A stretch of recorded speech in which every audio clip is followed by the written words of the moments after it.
தமிழ் தேசிய கூட்டமைப்பின் தலைவரும் எதிர்க்கட்சித் தலைவருமான இரா சம்பந்தன் கிளிநொச்சி பரவி பாஞ்சான் ராணுவ முகாமிற்குள் சென்றமை தவறான விடயமல்ல என பிரதமர் ரணில் விக்ரமசிங்க தெரிவித்துள்ளார். கொழும்புகளில் உள்ள விளையாட்டுத்துறை அமைச்சின் கேட்போர் கூடத்தில் இன்று இடம்பெற்ற முஸ்லிம் மீடியா போரத்தின் 20வது வருட நிறைவு விழாவில் கலந்து கொண்டு உரையாற்றிய போதே அவர் இவ்வாறு தெரிவித்துள்ளார். இதன்போது அங்கு தொடர்ந்து உரையாற்றிய அவர் සම්බන්ධන් මැතිතුමා එද සිද්ධියෙන් පස්සේ මට කතා කරා මං කිව්වා එන්න කොළඹට ආවම හම්බෙලා කරුණු කියන්න කියලා.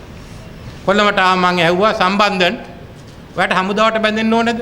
எதிர்க்கட்சித் தலைவர் என்ற முறையில் இலங்கையின் எந்த பகுதிக்கும் சென்று வருவதற்கு அவருக்கு உரிமை உண்டு. ஆனால் சில ஊடகங்கள் புலிக்கதையை கூறி மிரட்டுகின்றன.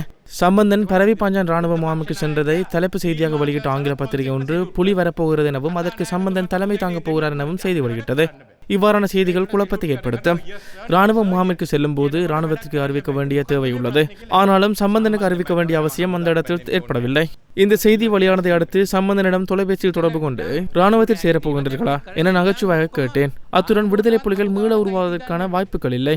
மேலும் ஆங்கில ஊடகம் ஒன்றின் ஊடகவியலாளர் ஒருவர் புலிகள் மீளவும் வரப்போகின்றார்கள், அங்கே புலிகள் இருக்கிறார்கள், இங்கே பதுங்குகிறார்கள் என்று செய்திகளை எழுதி வருகின்றார். அவர் அதற்கு பதிலாக போலீஸ் நிலையத்தில் முறையிடலாம்.